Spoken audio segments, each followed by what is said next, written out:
انسانیت کی آبرو رکھی گئی، حلال رزق میں انسانیت کی آبرو رکھی گئی، علم و ہنر رکھا گیا اور جستجو رکھی گئی۔ دوسرا شے کہ ہے دین کے ارکان میں بے حد اہم رزق حلال۔ لوگ کہتے ہیں عام طور پہ 5 رکن ہیں، میں کہتا ہوں رزق حلال بہت بڑا رکن ہے جس کو ہم ذکر نہیں کرتے۔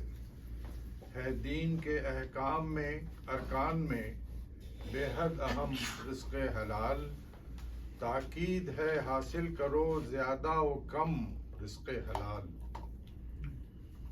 اور پھر کہا کہ اگر پاکیزہ روح بن کے ہی رہنا چاہو دنیا میں، اگر پاکیزہ روح بن کے ہی رہنا چاہو دنیا میں، تو اپنے جسم کو پاکیزہ کھانے سے صدا پالو۔ ایک اور شعر ہے کہ یہ دعائیں اور عبادت ہو نہیں سکتی قبول، یہ دعائیں اور عبادت ہو نہیں سکتی قبول، ہونے والے میں اگر شامل کوئی رزق حرام۔ ایک اور شعر ہے کہ مجھے مال و زر کی ہوس نہ ہو، خدا وسعت رزق حلال دے۔ ایک اور شعر کہ جو کھائے اور کھلائے گا لقمہ حرام تر پیارے، تو لازم ہے کہ گھر گمراہیوں سے پٹ جائے۔ عقل کی گمراہیوں کا ہے سبب رزق حرام، عقل کی گمراہیوں کا ہے سبب رزق حرام، علم و حکمت اور ہدایت کا سبب رزق حلال۔ اور شعر کے ارے ناداں نوالا تر اور عیاشی نہیں ہے راہ کی منزل، ارے ناداں نوالا تر اور عیاشی نہیں ہے راہ کی منزل، راہ منزل کی اگر ہو رزق میں تیرے کسی کے حق کا بھی سکہ۔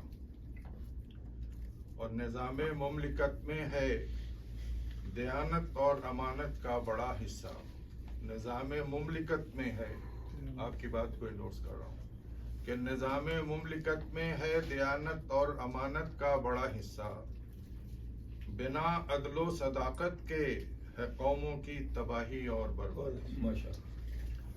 کہتے ہیں کسی اور کی دولت کو چرا کر ہو جو حاصل، اس رزق کے ہر طور و طریقے کو مٹا دے۔ اور عشق خدا رسول کی بنیاد ہے یہی، تیری رگوں میں ہو لہو رزق حلال کا۔